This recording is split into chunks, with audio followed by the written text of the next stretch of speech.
So here we are in the kitchen getting ready for Thanksgiving. I'm here with my lovely wife, Chris. We're getting ready to make some really cool Thanksgiving side dishes, and Greg is going to help us. Hey, Greg. Hi, Chris. Nice to see you. Nice Greg to meet Fox. Well, what we wanted to show were some alternatives to Thanksgiving side dishes. I know we all love tradition, and especially this year we should probably go for comfort. But this might be a way that maybe you haven't seen sweet potatoes used before. So we're going to do a roasted vegetable and bacon dish. Sometimes sweet potatoes are always kind of dessertily served with caramel and pecans and marshmallows. And that's not bad. That's not bad, nothing wrong with that. But this is a more savory way to do the dish, and you know, everybody likes thick cut bacon. So we're gonna start with the bacon because I don't mind bacon when it's a little bit chewy, but a lot of people prefer it to have a little more crispness to it. So you wanna help me cut? Yes.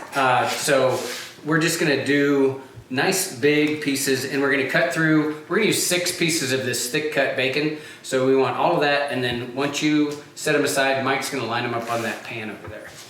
Okay. So I'll let you cut. About that? Yep. And we're gonna take the bacon renderings that are gonna happen after we put this in the pan. So we're gonna get all that juice from the bacon, and we're gonna pour it in with the sweet potatoes and Brussels sprouts. So it's just gonna coat them. It's gonna make them crispier and saltier and delicious. Because everything goes good with bacon. Right. That's true. All right. You know, it's really nice to be in a kitchen where we all fit so nice. I love your kitchen. Thank you. We enjoy it. It's great to have family and at Thanksgiving to be with everybody. We've been in this kitchen for 5 Thanksgiving. This will be our 5th Thanksgiving now. Is that Yep, those are good. That's good. And they can, well, we'll cut all of it. I'll Cut all of it? And Mike, we want to have them not touch, but they don't have to be perfect. Well, I only do perfect with bacon. So. Well, you got a perfect wife, so you can just be fair Oh, with bacon. now you're talking. There we go.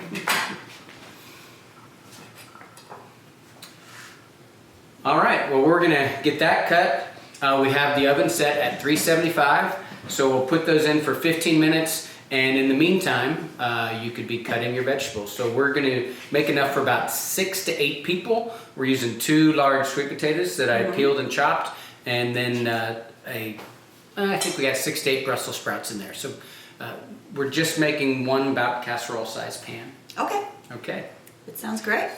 So how I cut these sprouts,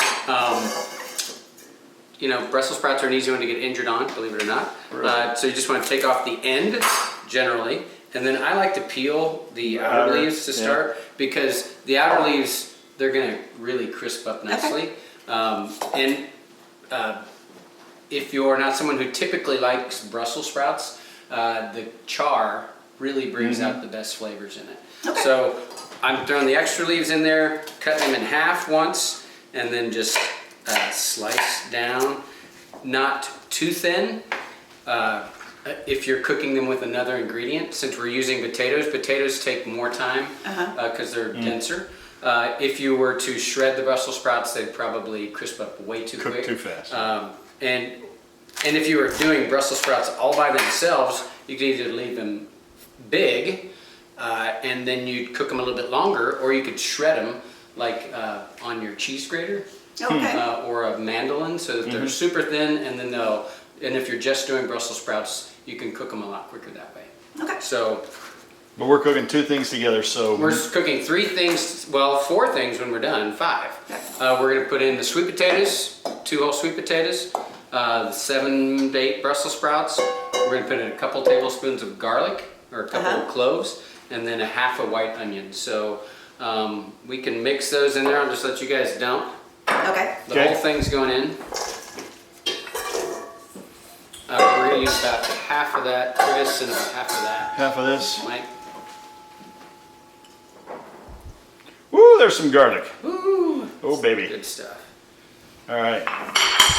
And then for this size, I'm going to put in 3 pinches of salt. This is coarse kosher salt. And I'm going to put in 1 pinch of sugar. It's kind of my signature. My mom always said that just a little dash of sugar and everything is the sign of the love that goes in it. And then as the bacon comes out, we're gonna add that to this, toss it all up with a couple tablespoons of vegetable oil, and then we're gonna put it in the oven, and we're basically done. So it's Easy. a real hands-off side dish Right. for when you got so much to do. What you could do is you could even make this the day before I was gonna say. and saute it in a pan right when you're ready to serve it. Or if you're doing it family style, we would cook this now and just leave it in the oven, uncovered probably, after it gets charred, and when everybody gets over, we can just pull it out and it's ready. Well, and Perfect. I like it because you can chop everything up and have it all ready and then just put it together, so you don't have to do all that while everybody's over. Yeah. What a good idea. Woo! It's a hot one. So we can even just hold the pan up over here Okay? and let the juices fly. Ooh, nothing better than the bacon juice. Amen. Come on, we had cauliflower puree. Now Yeah, gotta now have we've something earned with a the little- bacon. Absolutely, dump that in Yep, there. dump that in there.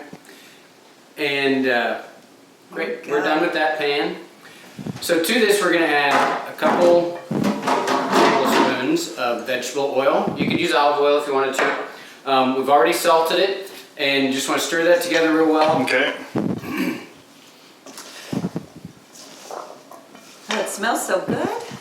And we're gonna put it on 2 more baking sheets. So we prepared the pans by putting a little parchment down and then spraying that with cooking spray. And we're gonna spread this in a nice even layer on both those pans. Okay, put the pans over here. Yep. Here's one.